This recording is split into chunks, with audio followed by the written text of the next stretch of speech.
No, that wasn't the breaking. That was a breaking point in the fact that I knew we needed out, but it still wasn't at that point. It was enough for me to go to our homes, turn up at our homes. Couldn't explain why. I was like, we've fallen out. Left the kids there, went back to talk to him. We went back. I just still didn't see it as bad as it was. No, the breaking point came a bit later. Can I just say, though, I don't know how you feel about that, but this is a common trait of domestic abuse, and I think there should be no blame attached to that, because when you love somebody and you are in a difficult situation and you have such strong bonds and ties with people, it's not easy just to make a decision on a scenario like that and think, okay, I've got to get out, is it? It's so much bigger than that. What would happen if I left? I was scared. And presumably scared for him, not just your family. Yeah, it was the person I loved. But yeah, no, the breaking point came a little bit later. The seizures were getting worse. He was having more. He'd crashed his car twice, and I took him to the GP. I was like, you need to do something. You need Alcoholics Anonymous, whatever.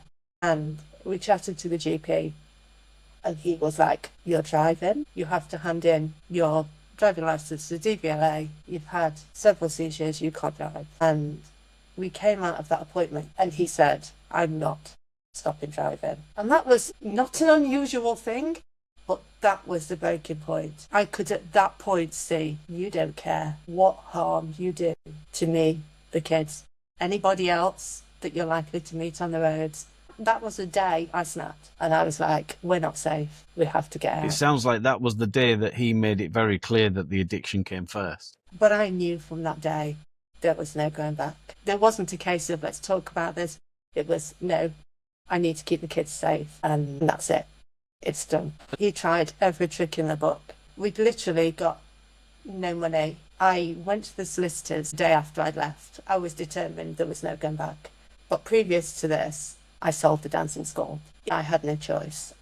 I couldn't work the hours I did and protect the kids. We had to make a change. So I retrained to work as a TA so I could work school hours, and I'd got a nice little job working part-time in our local nursery, which I loved, only a couple of days a week. So yeah, the amount of money I'd got coming in was very little. And when I went to the solicitors and I literally gave him all the information, he just looked at me and said, you can't afford to pay my fees. He said, this is not going to be straightforward. He said, my advice is you stop working so you can claim legal aid.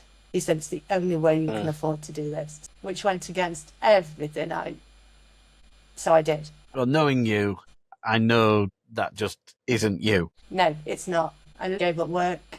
We lived with my mum and dad. I'd got a house. I'd got a car, which I couldn't use because he took the keys off me. So I'm still on a mortgage for a house that he's living in. That, what do we do now? We managed to get a council house, and yeah, we were sort of just bumbling along trying to cope. But when someone loses the control, they try to find it in other ways. I spent more time in family court. I could have had my own car parking space. The effects alcohol can have, you don't realise until you see it. It had completely fuddled his brain.